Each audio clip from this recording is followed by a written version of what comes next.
Talk about how you and Ben met. Like, how did you guys come together? Okay, yeah. So we were in, I'm from Detroit. So I was in Detroit, and my aunt was putting on a fundraiser at my cousin's school at the time, this private school. They were raising money. And so they had a jazz concert, and they had Ben as a headliner. And so I was there. And I was like in the second, third row, something like that. And I felt like during the concert, he kept looking at me. And I was like, I think he was like, I was like, wait a minute now. Is it me? Or is he really looking? And so I had my girlfriend on one side and my aunt on the other. I said, does it look like he's looking at me? Or is it just everybody, I'm just feeling it. Or is it, and I was obviously looking at him. He's tall, thick, bald-headed, chocolate. That's, all of that. Love the Lord, hilarious, and just huge talent. And I was like, oh, okay. And so then during intermission, he came up to me during intermission and was like, you're the most beautiful woman I've ever seen. You're supposed to be my wife. And I was like, do you have anybody praying for you? It was so weird. I was like, why did you say that? And I just went to, and I went to the bathroom and I was like, Lord, don't play with me, Jesus.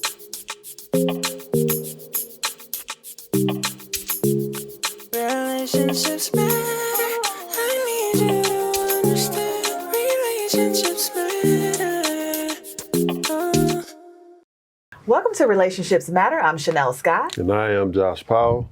And we have an amazing guest here with us today, Miss Jewel Tankard. Welcome to the show. Thanks for having me. I'm excited to be on. Yes. So listen, when I heard you was going to be on, I was such a fan of your show, Thicker Than Water, and just watching the family dynamics with you and your husband. It was amazing. So we're so happy to have you here. So to kick it off, we want to know, what are you doing today? Tell us about all things Jewel Tankard. Okay, Real estate, shows, husband, all those things. Yeah. So today I'm doing a lot, actually. All the children are adulting, so that's super, super cool. Yes. And you look good. Thank you, girl. Thank you, girl. And so, Ben and I, when we got married, he already had 4 children. I had 1. And so my whole thing was trying to just make sure we blended the children together, right? Yeah. And so that's been a blessing. And, it was a lot of work. It was challenging, but overall, I think we did a pretty good job at it and, just kept working it out. And so now that they're adulting, just trying to support them in different ways and making sure that they still get the support that they need. Because it's just a trip. What your kids need at 10 and what they need at 25 are just so different. So I'm learning how to parent in a different way and being there for them in ways that I wasn't before. And then for Ben, I think, I'm really proud of him. He's continued to evolve and grow. As a matter of fact, he flew us over here in our own plane yesterday to Atlanta so he can hang out with y'all. And so he's really still doing his thing there. And he's flying the planes. Oh, right? Yeah. He flies the plane. I know. I'm so proud of him. He does so well with that. And he's an aviation broker, so he buys and flips planes and things like that. And he's doing a lot in real estate as well. And then, of course, we pastor the church, Destiny Center, which recently we just sold our old church building, which I'm so thrilled about a couple months ago. And we're actually doing service at the private airport. Wow. And it's pretty dope. It's very disruptive, very innovative. That I'm loving it. I'm loving every minute. And then, of course, my real estate, helping people women of color in particularly, but anybody, show them how to find off-market properties, how to find a good property, how to flip a good property, how to rehab it, contractors, title companies, negotiations, everything that they need from beginning to end. So ultimately, the end game is so that they can get into buy and hold so that they got that cash flow coming in every month from those tenants. And so I'm doing most of that in Detroit. Detroit is just a complete gold mine right now. So, we talk all things relationships here, right? Yes. So the first thing I want to tackle is how you blend the children when you had to do it, because they're adults now. Yeah. But we want to get into that. Yeah. What did that look like with you having 1 child and him having 3 children from a previous... 4 children from a previous marriage? Was it? Yeah. So it was actually, he was married twice. So he had a college child in college, Marcus, and then he had his other 3 children from his first ex-wife. Okay. So the blessing was that they were younger. Okay. They're 8, 10, 9, Cyrene was 3, my baby. So that helped. But it was definitely very difficult. I mean, I actually had to apologize to them a couple times just because I was endeavoring to create like all this structure for them. And I like things organized and excellent, but their mom was very unstructured, let them do way more than what I thought that they should have been able to do as children at that time. Everything from the way they kept their homes, just everything. So I had to like relinquish a lot of that and just let them know they were loved. Right. You know what I'm saying? I was watching the Portia show with you guys. Okay. And he said he was a Disney. Ben said he was a Disney dad. You was like, I like order. I like order. I'm like clean as you go. And so, yeah, I'm definitely got some OCD in me. I want everything in place. Yeah. But I had to like relinquish a lot of that. And then I would be upset with him because I felt like he wasn't disciplining them when he should have disciplined them. But I had to understand that because he was on the road traveling and touring and doing music, which he still is doing a lot of. But back then it was hard because he had a lot of time away from the kids, you know. And so I was trying to create a cohesion between them that was not necessarily the easiest. And then we had the ex-wife fighting to not have time with them because she was bitter. You know what I'm saying? So how did you guys balance that though? Oh, child. It was a lot of, it was, I definitely had moments where I was just like, I don't know. I don't know. This ain't working out too well. Like I was committed to him and I was committed to family because I come from a big family and we're all close. So that dynamic, getting them close was real important to me. I mean, because I've had some friends like, girl, why are you fighting so hard for them? I'm like, but I have to. You know, they got his name. So I think me relinquishing a lot of like things, control, having things in order, like me learning to let go of that and just love them. Because that was the biggest thing that I had to do was just stop trying to make it right. Stop trying to make the house right. Stop trying to make them whatever you got in your head. And just love them. Wow. So it took a lot of Jesus. But they were sweet. But it was just, you know, this is what time we get up. This is what time we go to bed. This is what time we get a bath. This is what time we fold our clothes. You know, just things that I thought would have been How did normal. You find, I do want to ask this if I'm going to turn it over to Josh, because I know he got some. How did you find the groove and how to balance the relationship with the mom? What did that look like? Or were you even involved in that at all? Yeah, I think she was so bitter. Like, she calls me now for prayer. But back then, she was so bitter that there was no relationship with us at all. I think she saw me as the woman that, you know, took her place. She would still show up at the awards and be like, I'm Ben Tankard's wife. Like, no, you're not, you know? And so I think I had to work. And then one of the things that Ben and I were doing that we needed to stop is we would talk about her in front of the children. They would come and tell us stuff. We'd be like, yeah, she did it. And we had to repent to God for that and then ask them to forgive us for that. Because even though they would say things that cultivated that response from us, it still lacked maturity. And it wasn't healthy for them. That's big. That's big. What, there's a lot of places I can go with that, but what would be your advice to children? Because we often give in these blended family situations advice to mom, advice to dad, the adults. You've had a long run. What would you say to young kids that are watching, mainly like teenagers? You know, they can kind of grasp and get a little understanding, but I think it's important to give them a little game in these situations because it's difficult, you know what I mean? Yeah, I would probably say know you're loved. Regardless of what mommy and daddy issues are, know that you are loved and that you're valuable and that you're important. And though it may seem like whatever is happening is crazy and permanent, it's temporary. Right. So I think the biggest thing is I would want them to know that they're loved and that they're valuable and that their voice does matter, and to try to exercise grace and forgiveness just like they want grace and forgiveness. That's big. And I know we talk about making sure that they have that foundation.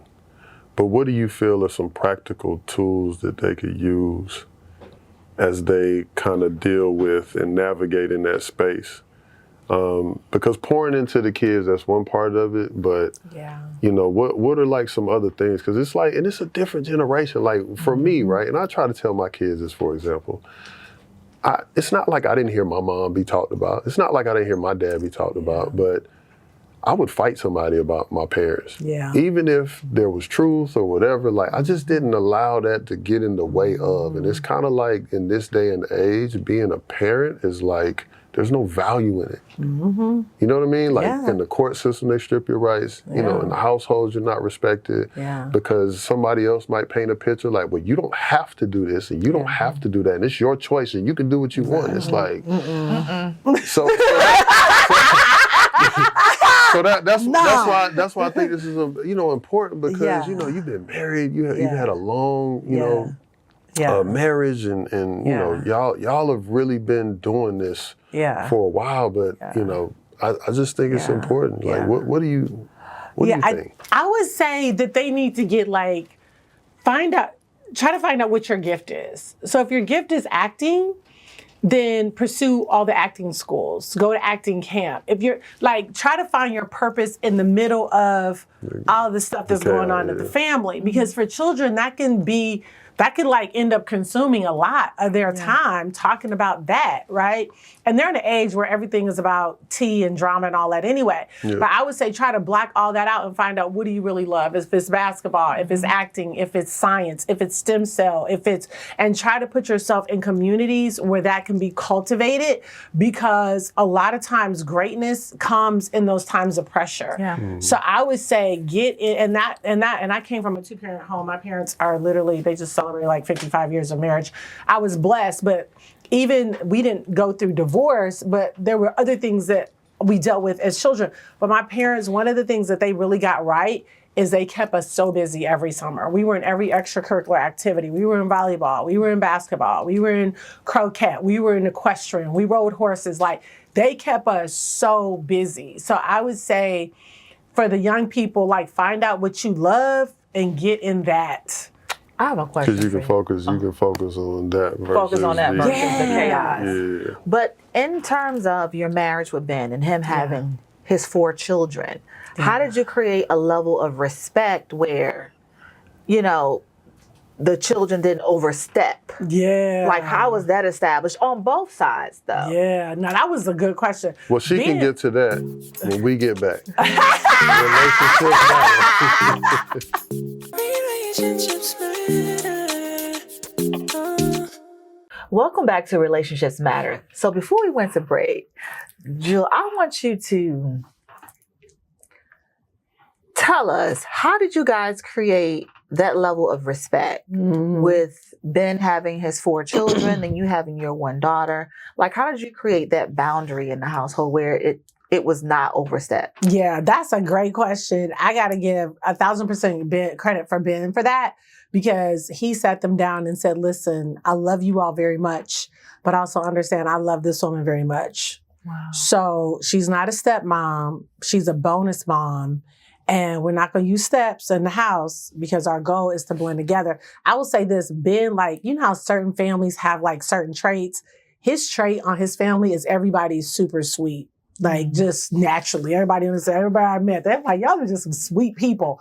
So that part was, and they were younger too. So they were just like, oh, we love her. So they were very warm. But when it came to actually getting into the weeds, disciplining and developing, he laid that out in the beginning, and that really helped to set the tone. So we never had an area where I can say they like, oh, I feel disrespected, because he was real clear. Like he manned all the way up in that, like, listen, this is how this is going to go. This is a woman's house.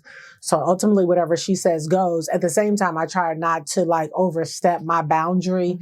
I never spanked them. You know what I mean? I would still let him do that. With my daughter, we didn't have to do it so much because we married when she was like 3. Okay. So my daughter has very little recollection of my ex-husband as her biological father. She said, because I asked her literally this week, she came down for Father's Day. She lives in DC. She went to Howard. And I was saying, you know, did you ever remember feeling like fatherless? She's like, a little bit, but not really. Because by the time my ex-husband left, she was probably like 1, and he really wasn't involved in her life. And then I married Ben at 3. Okay. So she has very little recognition of missing him. So there was not a lot to have to renew or transform her way of thinking because he was just daddy because she was so young. So I think with his children, that's how it really helped. He laid the law down. How did he create the space with the ex-wife though? Like, how do you manage that piece? Being that they have children together. Yeah. So it was definitely different. They talked, but he tried to really minimalize how much they talked. Okay. More texting than talking. And then in court, because she kept him in court, I was trying to get more alimony and child support. So their relationship was definitely strained because of that. And any interview that she could get, she would badmouth him. So it wasn't an amicable, oh, we're friends with the ex. Nah. Nah. So it wasn't a lot to combat there. Okay. Yeah. Sorry, I got something in my eye. I was gonna ask, because I think a lot of moms or dads find themselves in a situation where the other parent may not be as present. What do you do in those times in regards to the child? Like, how do you try to encourage or nourish that relationship until they kind of get to a point where they're, pretty moving the way that they choose to move because of the past? Yeah. That's such a good question. Because some people, right, they paint a picture and they push a narrative that causes these kids to make a decision. Yeah. But in other situations, the parent doesn't need help because the kid can see it for themselves. So how was that for you in regards to, for example, your daughter? I know you just talked about that. Yeah, no, that's a really great question. So another thing Ben did in the beginning, which was very helpful, he actually called my ex-husband and said, hey, let's raise this baby together. Wow. I'm here. I'm supporting it. You're welcome to come to Tennessee, because at the time she was just too young, to fly up there. But he did a great job at saying, hey, we want to work with you. Because I was telling him, hey, you can see her, you can talk to her. He just never got consistent with it. Mm-hmm. And so Ben said, well, and then I think by this time she's 7 or 8, and she's really starting to yearn for a relationship with her biological father. But before, she wasn't yearning for it as much. And so when she got to about between 7 and 9, she was yearning, like really wanting to have a relationship. And I'd be like, hey, are you going to come to graduation? Hey, you going to come to her debutante ball? Hey, I was trying to bring him in, but he was just not doing a good job at responding or saying he would come and not show. So Ben got on the phone and called him and said, hey, let's do this together. She's a beautiful baby girl. I just want you to know I'm not the issue. Maybe that's subconsciously playing in your mind. So we went out of our way to try to open up a door for that. He just never walked through the door. Even today, she's an adult now, graduated and all that. And he said he was going to come to her high school graduation, never showed. He said he was coming to her Howard graduation, never showed. Pivotal moments in her life, he just said he was coming, but just continued to be a no-show. But like I told her, and I think, she went through some therapy to kind of reconcile that. But like I told her, you almost have to forgive the person because they can only give what they are. Mm-hmm. A person can't give what they're not. And right. He's got so many areas in his life that he's been broken in. Mm-hmm. And unfortunately, he was not able to heal from some of his stuff. He called me. The way we end up separating and divorcing is he called one day and said, I'm not coming back. Just like that? Just like that. She's about 6 months old. He said, I'm just not coming back. And we were already having tension because I've always been real ambitious and a go-getter. And I'd be like, hey, let's go to this meeting. Let's go to that. He wanted to sit up, play video games, smoke weed. And I was just like, listen, I'm trying to improve. We were living in a 2-bedroom apartment. Mm-hmm. And so jealousy definitely kicked in. And, he was having an issue with my growth. I was making more than him, which I was okay with. But what I wasn't okay with, because at that time we were splitting everything. But what I wasn't okay with is that I'm working to increase and you're saying you want to increase, but you're not willing to do the work. Right. So it was eventually, all the handwriting was on the wall. He became physically abusive, verbally abusive. He opened up a window one time and started throwing out my clothes out of the window. started trying to beat me with a belt. I ran out of the apartment and was running down the hallway in the apartment screaming, police called, had bruises. He went to jail. I left for about a week or two, went with my parents, came back. Mm-hmm. So I already knew that if he don't make some changes, it's not getting ready to work. Is your daughter dating? Is she dating? Mm-hmm. She's actually in a full-fledged relationship. He actually proposed in Dubai last year. Wow. Yeah. No, that's amazing. The reason why I ask is, do you notice that any of her past traumas have affected her in any type of way in her current dating relationship? I think at one point they were. Got you. Yeah, I think at one point they were. I think that one of the things that Sai and I had to work through is because I have been a go-getter and I was a single parent for 3 years before Ben came in. I spent a lot of time building empires and brands because I was determined not to live off of child support. I was determined to live a fabulous life, not waiting for any man, period. Mm-hmm. Even though I wanted my man to have money. I don't want to wait on his money, And so I spent a lot of time building. And so she needed me. I would probably show up at 50% of the field trips, 50% of the volleyball games. I mean, she had the best of the best, but I wasn't always present. Mm-hmm. So I think, I had to apologize to her for that and also explain to her why I was doing that. Because I wanted her to go to the best schools. I wanted her to not know what it was like to have student loans. I wanted her to live in a mansion. I wanted her to know what it was like to have a debt-free car, which by the grace of God, I was able to do that part. But it took a minute for her. Now that she's older, she's like, Mom, I get it. There would have been no University of Stanford for the summer. There would have been no University of Scotland for the summer. Right. Had you not gotten in there and really did what you did. Who was the apology for? Mm-hmm. Who was the apology for? I think it was for her because she was feeling, and probably me, because I was feeling, she was making me feel a little guilty for not being present. And I was trying to explain to her, like, this is why I wasn't as present as I needed to be or could have been. Mm-hmm. So I could have been more present, but then we would have had less. Right. So, because when I married Ben, even though he had made millions, he had blew millions. He had 4 things of child support, 2 things of alimony. Mm. We still end up living in this. When we got married, we bought this beautiful mansion. It was 4,400 square feet at that time. But we were living on an air mattress for a year and things were still tight. Yeah. So I still felt compelled to build. The first 3 years of our marriage, I really wasn't building. I was just at home trying to just get, help him with his career, get him out of debt, blah, blah, blah, blah. So how did y'all meet? Okay. So I was Before you talk about how y'all met, you already know. When we get back, relationships matter. Welcome back to Relationships Matter. So, Jill, before I went to break, I had this question.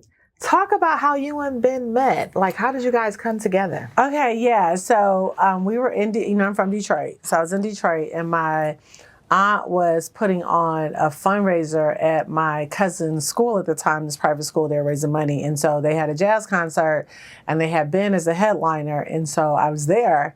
And I was like in the 2nd, 3rd row, something like that. And I felt like during the concert, he kept looking at me. And I was like, I think he was like, I was like, wait a minute now. Is it me? Or is he really looking?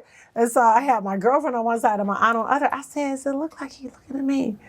Or is it just everybody, I'm just feeling it. Or is it, and I was obviously looking at him. He tall, thick, bald-headed, chocolate. That's, all of that. Love the Lord, hilarious, and just huge talent. And I was like, oh, okay. And so then during intermission, he came up to me during intermission and was like, you're the most beautiful woman I've ever seen. You're supposed to be my wife. And I was just like that. Just like that. Honest to God. First words out his mouth. Take some notes, man. I was like, and I was like, one more of these good old stories, man. Honest to God, that's how it happened. And the first thing out of my mouth, I was so nervous. I couldn't believe he said it, but something in me told me he meant it. And I was like, do you have anybody praying for you? It was so weird. I was like, why did you say that? And I just went and I went to the bathroom and I was like, Lord, don't play with me, Jesus. And that night after the concert, he took me out and he took me to see his tour bus. He was touring on a bus at the time. He didn't have a plane at the time. And I was looking at the tour bus, met the band, and I was just like, oh, we exchanged numbers. And we talked all that night till 4:00 in the morning. And he's just basically like, you're my wife, this is how we gonna live, this is what we gonna do, this is how we gonna move. I mean, he was talking so big that I was like, what makes a woman trust that?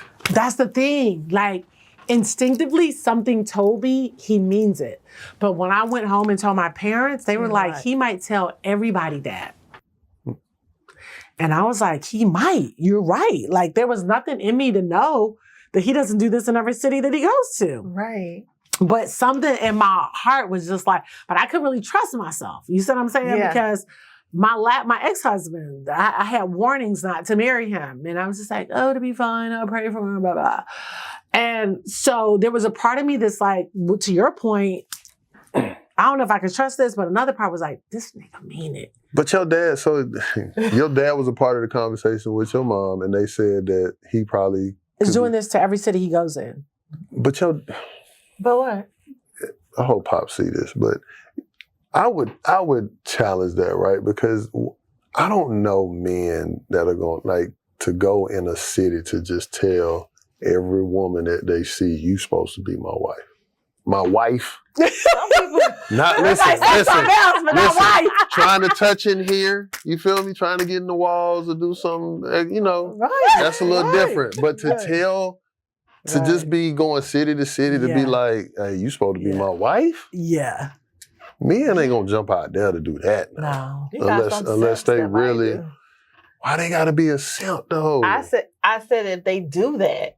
If they do that, gotcha. Yeah, I'm not saying because that's like, you know what I'm saying. But outside of your intuition or feeling, what are some like character or qualities that stood out in that short amount of time that made you just be like, because you have to it move was quickly, right? Right, but it's almost like you went from. He said that to you to now you at the tour bus to y'all. You know what I'm saying? Like it's like I'm there with you. You know what I mean? Yeah, he was very decisive. Okay. He knew you could tell he was the kind of man that knows exactly what he wants. He was very decisive, and I could tell he was very kind and confident. He was clear. Like nothing about him. His confidence was through the roof, which was very attractive. He was very clear on what he wanted, who he was, where he wanted to go. That night, his vision was so big, it was so clear, I bought into it. I was like, this nigga is not lying. Like, he really know what he want, and he really going for it. It was his decisiveness that made me trust. I think I can really trust him. Because I dated before, I was married before, so I knew, I'm from Detroit, so I know, But I was like, this not a game. Like, he really mean this. And so what did it look like from that night into that first year? That first year, so I told him, listen, I'm not even going to play with you and date with you. I'm not going out on one date with you. You got to come back up here and meet my spiritual parents and my parents and my family. Like, he was that, because he was that, he was just very dominant. So I was like, I ain't even finna play with all that smoke. Who's your spiritual? My parents. Okay. I mean, my parents and my pastors. Okay. Your spiritual parents and your spiritual parents. I wanted him to meet them and my family. Like, I needed to get some other eyes on the situation because I was already feeling smitten. I was like, I feel like I'm right, but I can't even trust myself at this point. I can't, because this Negro just coming he was everything that I wanted. Right. The bigness of his vision, how he dreamed big. He wanted a big life and make big moves, and everything about him was like, I love all that right there. What is something practical somebody could use? Because here's the danger zone, right? This is your situation, and I'm glad it worked out. Right. There are times in other situations where other people play a role, and that could be dangerous. Yeah. Because they could see and not say. Yeah. So what else do you have to lean on in this moment that you could say, if anything, that helped you be comfortable, feel safe, and trust in the man that you were potentially going to build with in that moment? His actions. like he pursued me harder than I had ever been pursued. And I've been pursued, but this boy was on it. Morning, noon, and night. I the first couple months, I wasn't even calling him. I was letting him do all the pursuing because I wanted to see, what you really got. Because I got a baby girl at this point. So I got her to consider. She's a girl and she's, small, 3 years old. So I'm looking for any perversion. I'm looking for motives. I'm looking for who you hanging out with. Who you hanging out with now? Where y'all going? What you doing? I'm trying to pay attention to all of that. The conversations, I'm looking for continuity in the conversations. I'm looking for patterns. I'm looking, I'm really like paying attention to that. So I think I was depending on that. But I do think, like you said, because somebody could be wrong, but I do think you got to have a core group of people. It could just be 2 or 3 that you trust their discernment. You respect their life. I don't listen to people if I don't respect their life. I can respect them as a human being, but it doesn't mean I respect your life. Right. And so if I respect your life, if I respect your relationships, if I respect how you move, then I'm going to respect you to look into this relationship to possibly see things that I don't see. Because he was coming with everything that I wanted. So I could not. So it was a combination of gut, discernment, who are your friends, how much time do you spend with them, all that stuff. What are your bills? Like, how you pay your bills? Who pays your bills? Like, what's your money management like? So I started finding out what his strengths are and his weaknesses. So I was able to identify, like, his weaknesses, he's a great producer. He can make money all day, but he wasn't a good manager. I was okay with that because I know I'm strong in management and investing. So once I could identify where he was strong and where he was weak, how did he handle anger? When he got really angry, what would he do? When he was upset, what would he do? Like, what is his personality like on a day-to-day business? Is he just a naturally sanguine, happy person or like sad? Like, I was paying attention to all that. And then the other thing I wanted to ask, right, as you're building and going through this, because everybody's what they look for and how they break down if they're willing looks different. But when you found out about other kids and some of his past stuff, how do you overlook that and say, okay, I'm still willing to? Because I know for me, like, on paper, if you don't know and you hear, like, hey, multiple kids by multiple women, blah blah blah, like, there's a narrative that that follows me. You know what I'm saying? And how do you make that type of decision for somebody that's in that position? It didn't really, I feel like most men, how many men do you know that have had any level of success, for the most part, that don't have a past, that don't have children, that don't have other women? I haven't really met any. All of them have women and children, most of them. So that, for me, it wasn't really a big deal. It was more, for me, I was more concerned with the potential of what they have, what realized potential, and then potential that has not been realized. Like, what do they think about on a daily basis? What do they want? What's their drive like? Because I know my drive was like on one. So I had to marry somebody that could match that drive and respect the drive, because I didn't want to just stop building empires just because I was married. Right. I respect my husband. And, at home, I'm a girl. It's like my husband always say, she a thug, but she emotional, So I got thug life when I need to have it in business, but at home, I'm just a girl that just wants to cuddle. More from this queen. I'm 3 for 3. More from this queen. When we get back, relationships matter. Relationships matter. Okay. 5, 4, 3, 2. Welcome back to Relationships Matter. So, Jewel, you got to tell me, how did you transition from then saying, okay, this is my wife, and then you guys actually date, right? And you're observing to getting the proposal. Like, how did you nail that? So now you remember the very first time we met, he said, you're supposed to be my wife. Right. So he ended up coming up, I guess about a year after that, he bought me a beautiful beautiful, beautiful. This is not it. This is my little in between. But he bought me a really beautiful ring, 19 carats. It was gorgeous.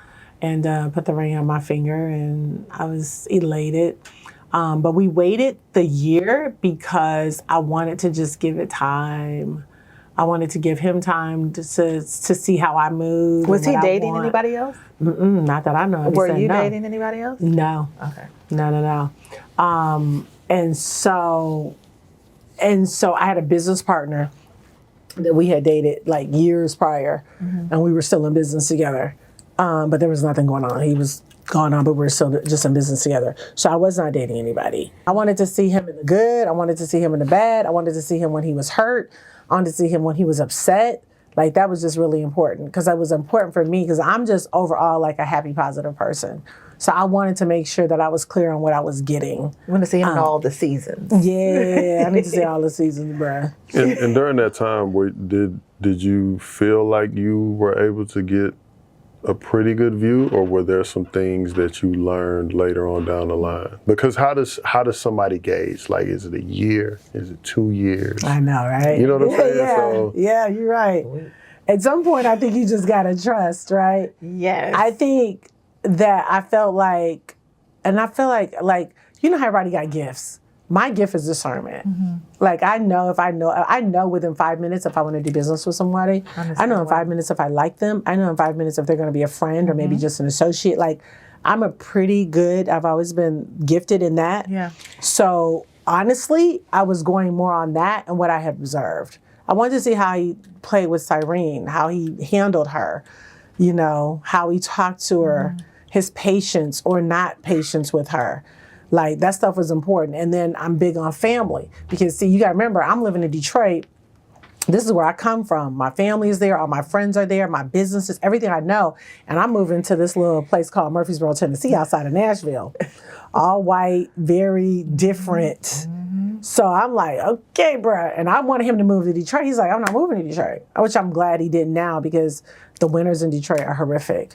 I still love Detroit. Like, the summers are amazing, but the winters are horrific. And so I'm like, I'm about to leave everything that I know and everything that I trust and everything, you know, I could get to any aunt, uncle, or cousin's house in 10 minutes. All that is like about to be gone. So I was really trusting my discernment. And then I also always had in the back of my mind, if it does not work, it does not work. Like, I'm not going to be unhappy. Right. So. how long, because I believe earlier when in the conversation you mentioned y'all have a church? Yes. Right. Yeah. So how difficult is married ministry life? Because I feel like when you are considered Mr. and Mrs. underneath that spiritual element, there's a different lens. And how do y'all navigate in that space? Because I feel like relationships are already pressured, but pastors and first lady, you know what I mean? Like, and you know, that Detroit's still in there. So how do you navigate in that? So I have to tell y'all, both of y'all are really good. I told you this off camera, but I just have to tell you, y'all are like really good. Like, it's on some homie stuff, right? So before we got married, I was heavily involved in ministry. Okay. I just had such an attraction to the prayer room. I spent a lot of time praying and then just serving in different ministries. It was never in my mind I was going to marry a pastor. I would always thought that I would probably marry a mogul, a CEO, just because I love the deals, like all deals. I love them. So when I found out he was a pastor, the reason it worked is because he's not like traditional at all. I'm not traditional. I'm very spicy. He's spicy. He loves the freedom. Like, he's like, I don't want a first lady. I want a girlfriend. Like, keep all of that spice and sauce. And because he's not traditional, I'm not traditional. We just both love Jesus and want to spread the gospel. It worked. It worked because there was never this pressure to like, you got to be this way or you got to dress this way. Like, they would have kicked me out a long time ago. Because I love my skinny jeans. I love my heels. I'm a girl's girl. and I love all the spice to go with it. So because he never really tried to push organized religion on me, it worked. So how do y'all balance? Because even though you're not traditional, but your members sense, may be. Most of the people that we attract are not. Okay. We have some that are probably, but I think they must like the edge, because you don't come to church with Ben and Jewel if you're super traditional. And we love everybody, but you usually attract what you are. Oh, that's amazing. Everybody, the differences and all of those different things. And I've just always, wondered. I remember when we had Pastor Dwight on here, we was talking about, sex, and I made a comment. She was like, boy, why you would ask that? But it's like, sex is important. You want to. No, you had to hear the question. Oh. You're making me go back there. So for you, right?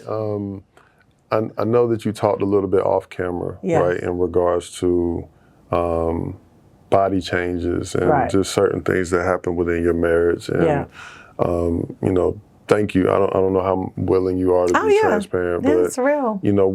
How did y'all navigate in that space and the safety that, a couple has to have in order to speak about his wants, your wants, or what that looks like? Can you help us in our beautiful RM family? Because real talk, like me and her, man, we had an episode where it was just me and her. And I literally told her, I said, what's crazy is people will sleep with people, you'll see them naked, but you won't be honest with them. Yeah. Yeah. So how do you know what I mean? Like how do you navigate in that space with your husband? Yeah. I think, Josh and Chanel, I think that what happens is, I don't know, somewhere we lose that. But I'm grateful. My husband had a conversation with me a couple years ago, and he says, you really don't take initiative when it comes time to having sex. And I was like, but baby, I never tell you no. He says, it's not just no. Like, I want that girl back who she wanted it and I wanted it. And I was like, honestly, it's not you. The desire is just not what it used to be. And I said, let me go check my hormones. And so, of course, he's like, is that me? I was like, no, you still look good. It's not that. It's just naturally, like, it ain't doing what it need to do. So I went to the doctor and had my hormones checked, and my hormones were off. And I started taking a hormone pellet where they check your estrogen, your progesterone, all that. And he said, not only is this amazing, but it's going to bring back muscle mass. You're going to lose all the fat in your waist. You're going to have mental clarity. Your sleep is going to be great. I mean, and I had a couple girlfriends who had did it, and they were like, girl, it's everything. And I went and I was like, oh my God, Dr. Jackie does it here. As a matter of fact, I was with them. I did an event with 50 Black women in Martha's Vineyard, and they came and they were talking about it. And then I had another set of friends that were talking about it, and I was just like, oh, okay, child, I need to get that. And so I got it, and it changed the game. 3 months, I lost weight. It looked like I was working out because my muscle all started coming back. I felt an energy and an excitement about life, like the way it balances your mood. Like they tell you it brings you back to in your 20s all day. I was like, they ain't never lied. And so you go back every 4 to 5 months to get it checked to see where you are. And it just turned everything on in our marriage, turned everything on, because now I want to make love to him. And then I got some suggestions for him as well, because I think it's important for women to say that, because I think sometimes they think what the man wants, some stuff women want too. Right. So I think you need to be honest about what you want as a woman and have the freedom to tell him that. When I first told him, he was kind of like, What's one thing? I wanted to experiment with some toys. Okay. And we just had not done that. And he was just like, so are you saying that I'm not? I was like, I wish you was here, because I want to hear, man, you might be able to take, because I'm with you on that. Yeah. But some men don't like that. Oh, yeah. But he did not want it at first. And I kept saying, you tell me everything you want. And I have said, yes, yes, yes. Fair is fair. But now I tell you. It's got to be fair across the board. Come on. And now you're telling me that. And so what we did. Change the game. Well, look. Change the game. More with this sex toy and these adventures when we get back. Relationships matter. Relationships matter. Welcome back, beautiful people. Relationships matter. Now, during the break, we was talking about all kind of things.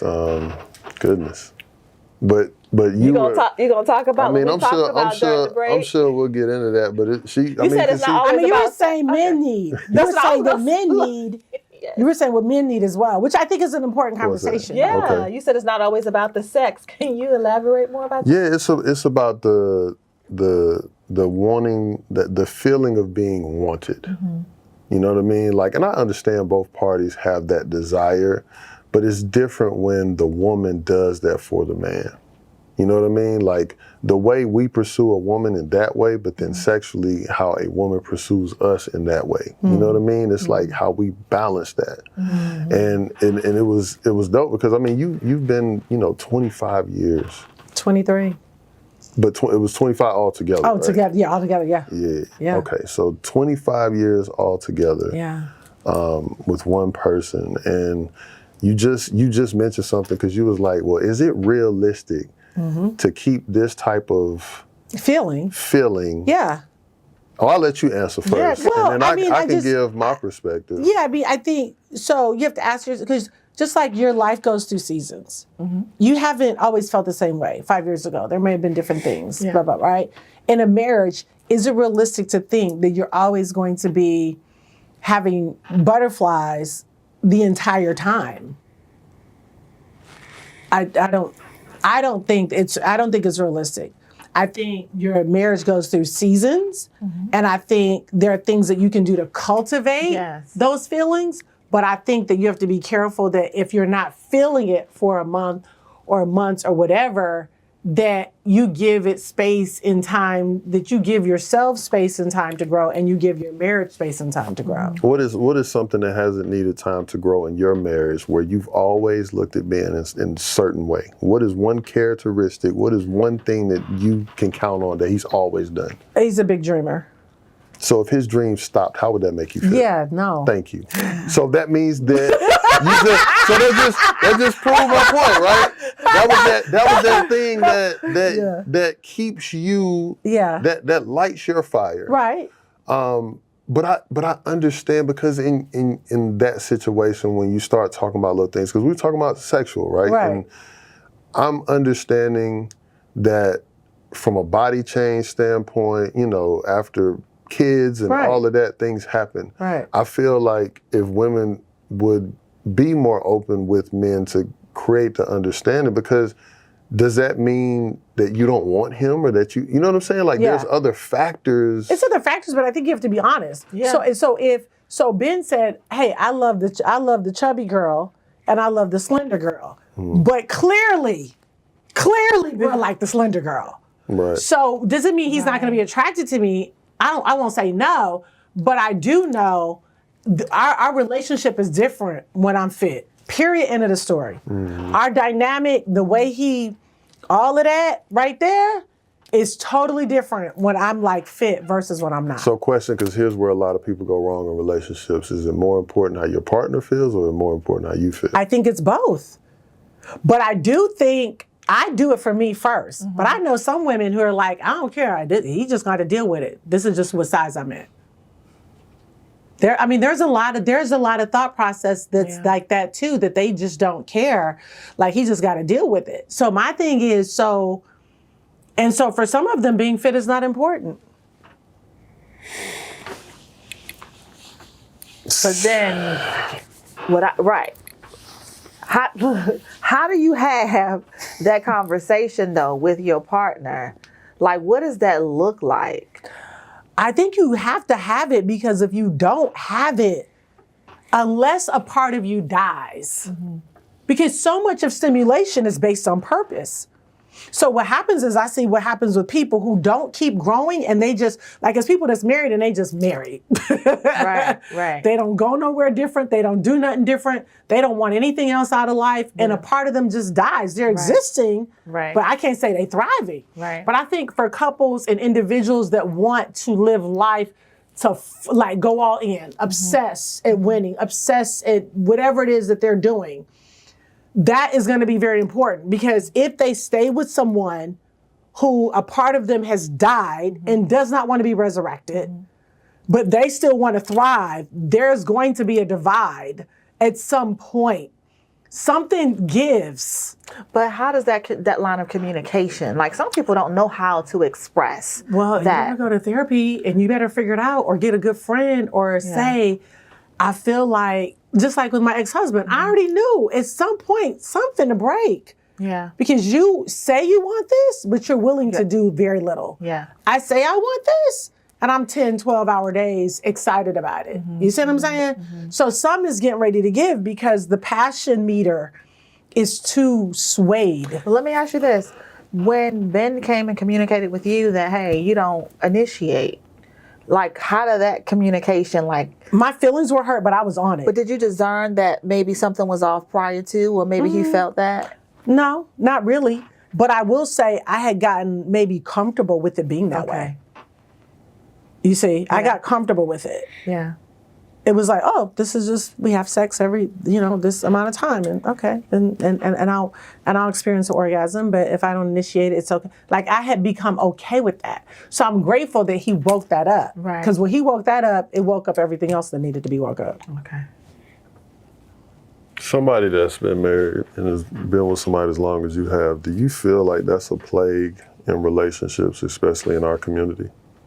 The death in marriage? What do you, you mean what? Because a lot of people complacent. in relationships that are just being. Yeah. And we don't, and the thing that's so crazy and scary is the fact that we're not honest about it. Yeah. We're not honest about the fact that a lot of people are just existing with their other person. Yeah. And for me, like, even when I look on social media, like, I see through a lot of that, because you can really tell people that are like fighting for each other versus people that are we're just fighting. Like, we're here. Yeah. We're going on our 60th anniversary. I love him. He loves me. All good. Yeah. But that is the standard. Yeah. Which is so scary. So when you come across somebody that has this fire lit and they're just like, nah, bro, what we doing? Yeah. Yeah, I ain't doing I want my man. I want my woman. Yeah. Nah, what we doing? Yeah. A lot of people don't go there. The safe zone is here. We're going to keep it right here. Hey, we on this treadmill, and that's where it is. But I think it's across the board. I'm telling you. You think that's what infidelity comes in at? So, some, but there are a lot of cases where ain't nobody cheating. They ain't doing nothing. They just miserable. Yeah. They just with each other. They just miserable. They understand it's comfortable. Hey, honey, I'm home. We watch a show. We go to sleep. We do it again tomorrow. Yeah. But if you think about it, when they're doing that in marriage, they're probably doing that in purpose. They're doing it in ministry. They're doing it in the marketplace. They're doing it in the family. Everything is very predictable. Yeah. There's no disruption. There's no innovation. And they could paint it, you know what I mean? Like, especially now with social media, you can paint your relationship however you choose, and nobody would ever know anything different. And it's like, for me, especially since we've started this created this space for people, man, my DMs and the phone calls, and it's like brothers that be reaching out because, they just got stories. They're like, bro, this is what's going on. She doing this, and she done said this, and da-da-da-da-da. And then it might be some women who will reach out, and, just everybody's just stagnant, or they settling. Like, the version of black love, especially that people like to put out, we don't see that. You know what I'm saying? So it's exciting when you get somebody like yourself that talks about all of these things. And even though, hey, that happened, right? But the fact that y'all love each other enough to say, nah, this ain't gonna be how we move in this relationship. The fact that you, even though you were hurt, you put that to the side. You're like, I'm gonna do what I gotta do, because that's my man. Like, I'm riding for him. And I'm sure if he was sitting right here, he would say the same thing for you. Yeah. We don't see that and hear that enough. Yeah. You know what I'm saying? Yeah. So I just wanted to, I didn't mean to go on a rant, but so what do you think? What do you think the number one thing is that women are doing now that men are like, I'm gonna need you to stop? Especially because we're like in this whole like girl boss, she get her bag, But I feel like, I don't know. Tell me what you all think. I feel like women gotta know, do all that. Like, I want you to get all your bags. And when you get home, like, turn all that masculine energy down. I agree. You definitely have to leave it at the doorstep, for sure. I think any man, any and every man who loves his woman is going to salute her grind. But even if she doesn't turn whatever down, because dynamics are, I know we go into feminine, masculine and all this, but in some dynamics, that personality trait is what makes them connect. So I don't want to sit up there and just turn that down, but what I will say is, no matter who's getting the money or doing what, the respect got to be there. And a lot of people, like women, will look down upon a man if he ain't bringing or doing this. And then, in other situations, even though typically we are groomed to understand that the man is the quote unquote provider and he does this and he does that, he can still look down upon his woman if he feels that, she's not doing or moving a certain way within the household or within the relationship. So I just feel like, for me, my messaging to whoever would see this is just the respect, man, across the board. Because both parties, you made a decision. Both parties are equally important. Right. The importance is not based on the money, the status, or anything else. When you view marriage or relationship, it's a business. Everybody got to play their part in order to make this business be successful and go where it needs to go. And we forget that, because now we're trying to see who has the bigger sword. Yeah. And typically that's why a lot of relationships end up being what they are. But we love you, Queen. Thank you. Thank you for having me. Thank you for pulling up. It's beautiful. Your family dynamic, you as a woman, talking about, your relationships, how you move in business. I can see the passion and fire for your husband, which is amazing to see. Being a great mom, just all the things that you're doing. Thank you for coming up here and just sharing your spirit with us. So thank you so much. Absolutely. Y'all were super fun. Thank you so much. So we'll see y'all next time, man. Another one. Y'all tap in, man. Relationships matter. Relationships matter.